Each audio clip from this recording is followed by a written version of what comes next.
আসসালামু আলাইকুম। T S online স্কুলের পক্ষ থেকে স্বাগতম। আমি তানজিল রয়েছি আপনাদের সাথে। আজকে বাস্তব সংখ্যার দ্বিতীয় টিউটোরিয়ালটি নিয়ে আলোচনা করব, পার্ট 2। এর আগে প্রথম টিউটোরিয়ালটি তোমরা যারা দেখোনি অবশ্যই দেখে নেবে। প্রথম টিউটোরিয়ালটি দেখে মূলত দ্বিতীয় টিউটোরিয়ালটি তোমরা দেখবে। আজকে আমরা আলোচনা করব একটি গুরুত্বপূর্ণ টপিকস, যে √2, √3, √5, √8, √10, √7 একটি অমূলদ সংখ্যা, যে প্রায় পরীক্ষাতেই আসে। এই প্রশ্নটি নিয়ে আমরা আলোচনা করব। দেখো, তাহলে √2 একটি অমূলদ সংখ্যা। মূলত আমরা একটা যদি প্রমাণ করতে পারি তাহলে কি আমাদের √3, √5, √7, √10 হয়ে যাবে। তাহলে যেহেতু অমূলদ সংখ্যা, তাহলে আমি অমূলদ সংখ্যাটা নিয়ে একটু ধারণা দেই। অমূলদ সংখ্যাটা কি? যে সকল সংখ্যাকে p/q আকারে প্রকাশ করা যাবে না তারাই হলো মূলত কি অমূলদ সংখ্যা। এখন দেখো, এই আরেকটু যদি সংক্ষেপে বলি, মানে সুন্দরভাবে গুছিয়ে বলি, যে সকল সংখ্যাকে পূর্ণ বর্গ রূপে প্রকাশ করা যাবে না, মানে যে সকল সংখ্যার বর্গমূল পূর্ণবর্গ হবে না। যেমন দেখো, 9কে যদি তুমি বর্গমূল করো হবে কত? 3, অর্থাৎ এইটা কি অমূলদ সংখ্যা না। এরকম একটা সংখ্যা নিতে হবে, যেমন কি ধরো 11 বা √2, তাহলে 1.41, এরকম। এটা হলো কি মূলত পূর্ণ সংখ্যার অনুপাত রূপে প্রকাশ করা যায় না, তারাই হলো মূলত কি অমূলদ সংখ্যা। এখন দেখো, তাহলে মূলদটা কি? তাহলে মূলদটা হলো যে সকল সংখ্যাকে পূর্ণ বর্গরূপে প্রকাশ করা যায় তারাই হলো মূলত কি মূলদ সংখ্যা। আরেকটু কিওয়ার্ড তুমি জেনে রাখো, যে সহমৌলিক। এটা প্রমাণ করতে মূলত আমাদেরকে লাগবে সহমৌলিকটা কি, যে সকল দুটি সংখ্যার যদি গসাগু 1 হয় তারাই হবে কি পরস্পরের সহমৌলিক। তোমরা অবশ্যই প্রথম ভিডিওটি দেখে নেবে, ওটাতে সুন্দর করে আলোচনা করা আছে। এখন আমরা প্রমাণে যাব। দেখো, প্রমাণ করার আগে তোমাকে একটু ধারণা দিয়ে নেই। √2 আমরা একটা প্রমাণ করব, তুমি সেম √3, √5, √10 তুমি প্রমাণ করে নেবে। দেখো, √2 মানটা মূলত কত? তুমি যদি ক্যালকুলেটরে মূলত চাপ দাও, দেখবে √2 সমান আসবে হলো 1.41421356 ডট আরও সামনে কি অসংখ্য মান আসবে। তুমি যদি পুরো এই ব্ল্যাকবোর্ডটাও যদি আমি ভরে রাখি, হোয়াইট বোর্ডটা পুরো, তাহলে কি দেখবে যে কি এর মান শেষ হবে না। তাহলে আমরা √2 মানটা শুধু ধরে রাখলাম কত? 1.4142। এটা আমরা এখানে লিখে রাখলাম, তোমরা লেখার প্রয়োজন নাই, তোমরা শুধু মানটাকে একটু ধারণা করে রাখবে। তাহলে প্রথমেই আমাদের কি, দেখো, যদি প্রমাণ করি আমরা, তাহলে প্রমাণ যদি 1² সমান কত? 1 এবং 2² সমান 4, তাহলে √2 দিলে কত হয়? 2। এইটুকু লেখার স্টেপটা তোমরা জানো, যে √2 এর মান কত? 1.4142। তাহলে কি এটা 1 থেকে কি 1 থেকে বড়, 2 থেকে কি ছোট। আবারও বলছি, দেখো এই মানটা কি 1 থেকে বড়, 2 থেকে ছোট। তাহলে আমি এই জন্য কি 1 এর উপরে স্কোয়ার দিলাম আর 2 এর উপরে কি স্কোয়ার দিলাম। তাহলে কি √2 1 থেকে বড়, 2 থেকে কি ছোট। আবারও বলছি, দেখো √2 1 থেকে বড়, 2 থেকে ছোট। তাহলে আমরা এইটাই লিখব কি √2 1 থেকে বড় কিন্তু 2 থেকে ছোট। আবারও বলছি, দেখো √2 কি 1 থেকে বড়, 2 থেকে ছোট। তাহলে কি √2 পূর্ণ সংখ্যা?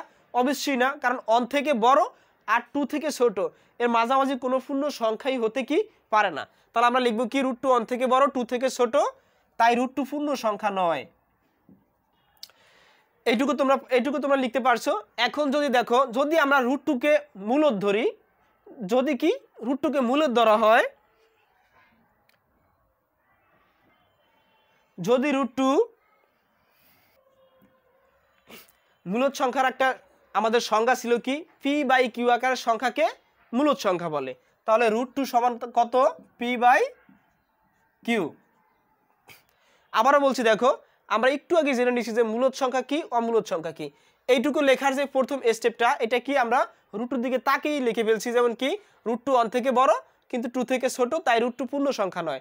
যেহেতু √2 পূর্ণ সংখ্যা নয়, তাহলে √2 কি একটি অমূলদ সংখ্যা। তাহলে যেহেতু আমি যদি অমূলদ সংখ্যা প্রমাণ করতে যাই, তাহলে আমাকে আগে দেখতে হবে এটা কি মূলদ কিনা। তাহলে আমি মূলদ কিনা যদি প্রমাণ করি, যদি √2 মূলদ ধরা হয়, তবে মূলদ সংখ্যার আমার সংজ্ঞাটা জানি কি p/q আকারের সংখ্যাকে মূলদ সংখ্যা বলা হয়। তাহলে কি √2 সমান p/q। এখন দেখো যেখানে p ও q এই দুটো স্বাভাবিক সংখ্যা ও সহমৌলিক সংখ্যা, যেখানে p ও q স্বাভাবিক সংখ্যা, q এর মানগুলো কি 1 থেকে বড় হতে হবে, q কি গ্রেটার দেন 1। তোমাকে আগেই বলেছি দেখো এই সংখ্যাটা ছিল কি আমাদের যে মূলদ সংখ্যার যে সংখ্যাটা ছিল q এর মান 1 হতে পারবে না, 0 হতে পারবে না, যেখানে p ও q হতে হবে কি স্বাভাবিক সংখ্যা। আমি সেমটাই লিখেছি, এইটুকু লিখেছি √2 দিকে তাকিয়ে, তারপরে লিখেছি কি √2 একটি মূলদ সংখ্যা যদি ধরা হয় মূলদ সংখ্যার সংজ্ঞা অনুযায়ী, তারপর লিখছি কি যেখানে p ও q হবে কি স্বাভাবিক সংখ্যা ও সহমৌলিক সংখ্যা, q এর মানগুলো হবে কি 1 থেকে বড়। এখন দেখো এইটুকু আমার গেল, তারপরে কি √2 সমান p/q, উভয় পক্ষকে বর্গ করে √a² চলে যায়, এখানে থাকে p²/q²। এখন কি করি আমি একটা q দ্বারা গুণ করি, তাহলে 2q এখানে থাকবে কি p²/q² গুণ q, এই q এ কি হবে কাটা যাবে, থাকবে একটা q। তাহলে আমি লিখে দিই, এটা পাশাপাশি লিখে দিলাম 2q = p²/q। এইটুকু তোমরা বুঝতে পারছো, এটা আমি নিচেই লিখে দিচ্ছি। তাহলে কি থাকে দেখো 2q সমান p²/q। এই প্রমাণটা তোমাকে আমি আগেও বলছি, দেখো আমাদের অর্ধেক প্রমাণটা কিন্তু হয়ে গেছে অলরেডি।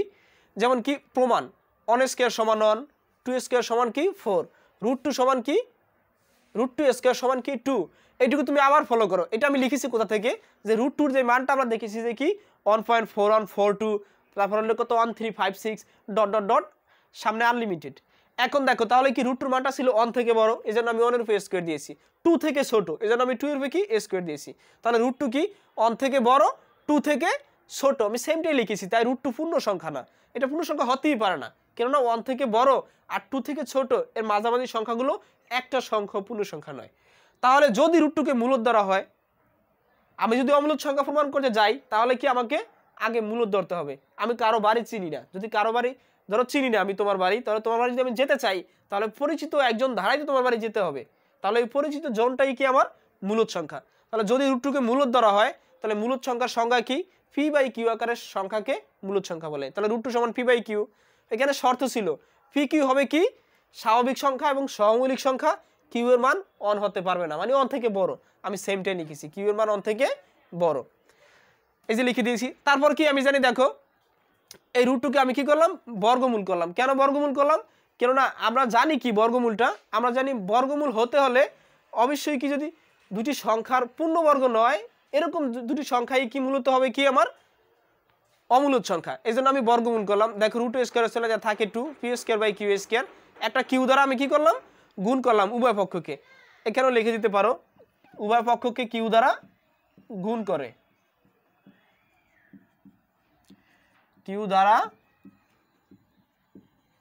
গুণ করে। তাহলে কি এলো আমার 2q আর এখানে হলো কি p²/q। আমার এইটুকু প্রমাণ তোমরা নিশ্চয়ই বুঝতে পারছো। এখন আমি এখানে লিখবো, দেখো এখানে লিখবো কি, এখানে লিখতে গেলে আমাকে একটু বুঝতে হবে অবশ্যই, তোমরা খাতায় এটা ভিডিওটা পজ করে খাতায় কি উঠিয়ে নিবে। এখন দেখো এটা দিকে আমি তাকাইছি, যে দেখো এই যে এ একটা পক্ষ আর এ একটা পক্ষ, এই পক্ষ দেখো 2q এটা কিন্তু একটা স্পষ্ট পূর্ণ সংখ্যা, এটাকে আমরা দেখতে পাই কি স্পষ্ট পূর্ণ সংখ্যা। কেননা যদি q এর মান আমি যদি ধরো 2 ধরি তাহলে 2 দুগুণে 4, যদি 3 ধরি 3 দুগুণে 6, যদি কি 5 ধরি 5 দুগুণে 10, যদি 20 ধরি 20 দুগুণে 40, অর্থাৎ এই পাঁচটাই কি পূর্ণ সংখ্যা। তাহলে আমি লিখতে পারি না এখানে যে কি 2q স্পষ্ট পূর্ণ সংখ্যা। অপরপক্ষে p²/q পূর্ণ সংখ্যা নয়, অপরপক্ষে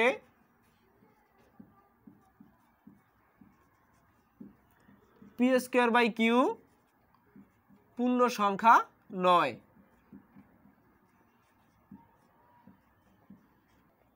তাহলে কি আমরা লিখতে পারি কারণ, তাহলে কারণটা কি দেখো পূর্ণ সংখ্যা না,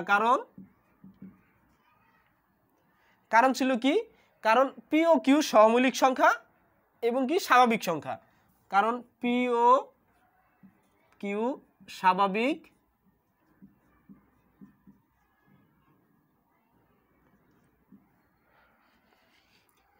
ও সহমৌলিক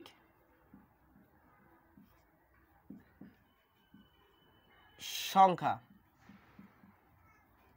যেখানে ছিল কি, যেখানে কিউ অন থেকে বড়। আবার বলছি কি দেখো আগের যে শর্তটা ছিল সেম শর্তটাই কিন্তু কি এটা কেন পূর্ণ সংখ্যা নয়, যে পি স্কয়ার ও কিউ কি পূর্ণ সংখ্যা নয়, কারণ পি ও কিউ স্বাভাবিক সংখ্যা এবং কি সহমৌলিক সংখ্যা, যেখানে কিউ অন থেকে বড়। তাহলে আমার প্রমাণটা অর্ধেক হয়ে গেল। তারপর আমি লিখব কি 2q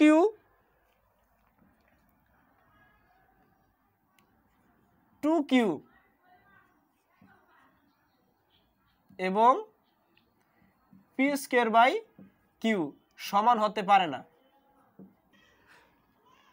আমাদের এদিকে তাকাইলেই দেখতে পারি যে 2q সমান পি স্কয়ার বাই কিউ হতেই পারে না। একটা পূর্ণ সংখ্যা আর একটা কি ভগ্নাংশ সংখ্যা, দুইটা কখনোই কি এক হতে পারে না। এই জন্য লিখে দিলাম 2q এবং পি স্কয়ার বাই কিউ সমান হতে পারে না। তাহলে কি সুতরাং 2q সমান কি নট সমান পি স্কয়ার বাই কিউ। এই তো আমার প্রমাণ হয়ে গেল। এখন লিখে দিব কি √2 এর মান, সুতরাং কি পি বাই কিউ আকারের কোনো মানই কি হতে পারে না। তাহলে আমি কি লিখবো এখন দেখো, √2 এর মান পি বাই কিউ আকারের হতে পারে না।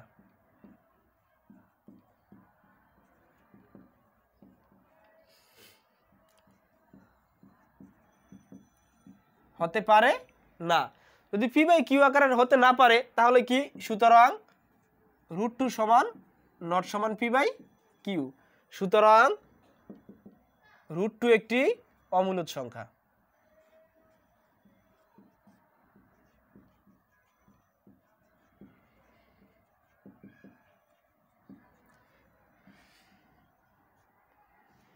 কোন যৌক্তিক, এটা হলো একটা যৌক্তিক চিহ্ন, যদি যৌক্তিকভাবে প্রমাণ দাও তুমি তাহলে এই চিহ্নটা তুমি দিতে পারো। আবারও বলছি তুমি দেখো এটা মূলত একটা যৌক্তিক প্রমাণ, এটাকে অনেকভাবে প্রমাণ করা যায় যে √2 একটি অমূলদ সংখ্যা। এটা তোমার মেধার উপর মূলত মেধার উপর তোমার নির্ভর করে, এটা যে তুমি তাকে যেভাবে বুঝাতে পারো। একটা যৌক্তিক কারণ, এটা আমি এভাবে বুঝিয়ে দিয়েছি, তোমরাও কি এভাবে সুন্দর করে লিখলেই কিন্তু কি আমার মতো হুবহু লিখলে অঙ্কটা সঠিক। আবারও বলছি দেখো এটা শেখার মূল ধাপটা, মেইন যে ধাপটা ছিল, প্রথমে কি √2 দিকে তাকাবা তুমি, √2 তাকালে দেখবে কি 1.4142 এর মান, তার মানে কি 1 থেকে বড় 2 থেকে ছোট। তাহলে 1 এর উপর স্কয়ার করো আর 2 এর উপর স্কয়ার করো, 1 এর উপর স্কয়ার করলে হবে কত 1, 2 এর উপর স্কয়ার করলে 4। আবার নিচে লিখবে কি √2 1 থেকে বড় কিন্তু 2 থেকে ছোট, তাই √2 পূর্ণ সংখ্যা নয়। প্রথমে স্টেপটা গেল। তারপরে লিখবে কি যদি √2 কে মূলদ ধরা হয় তাহলে মূলদ ধরলে কি পি বাই কিউ, তাহলে পি বাই কিউ সেখানে লিখবে কি পি ও কিউ স্বাভাবিক সংখ্যা, পি ও কিউ কি সহমৌলিক সংখ্যা, কিউ এর মান 1 হতে পারবে না। গেল। তারপরে লিখবা কি এবার বর্গ করো, এবার এই লিখে দিয়েছি কি তারপর কি উভয়পক্ষকে কি বর্গ করো, উভয়পক্ষকে বর্গ করার পর দেখবে আসবে কি 2 সমান পি স্কয়ার বাই কিউ। এবার কিউ দ্বারা গুণ করো, তাহলে আসবে কি এখানে 2q আর এখানে কি পি স্কয়ার বাই কিউ। এখন এর দিকে তাকাও, এটুকু তুমি এমনিতেই পারছো। এখন এর দিকে তাকালে দেখো 2q স্পষ্ট পূর্ণ সংখ্যা, পি স্কয়ার বাই কিউ পূর্ণ সংখ্যা নয়। কেন না? কারণ পি ও কিউ যেখানে স্বাভাবিক সংখ্যা এবং সহমৌলিক সংখ্যা, কিউ এর মান 1 থেকে বড়। তাহলে কি লিখবে তুমি 2q এর মান পি স্কয়ার বাই কিউ এর সমান হতে পারে না। তাহলে নট সমান একটা চিহ্ন দিয়ে দিবে। কোথায়? এই যে আমি দিয়ে দিয়েছি, এই যে নট সমান একটা চিহ্ন দিয়ে দিবে, এই যে দেখো নট সমান একটা চিহ্ন দিয়ে দিয়েছি। তারপর লিখবে কি √2 এর মান পি বাই কিউ এর আকার হতে পারে না, সুতরাং √2 not equal P by Q, সুতরাং √2 একটি অমূলদ সংখ্যা। এখন দেখো যদি √3 আসে, √3 এর মানটাও কিন্তু দেখো সেম, কত √3 সমান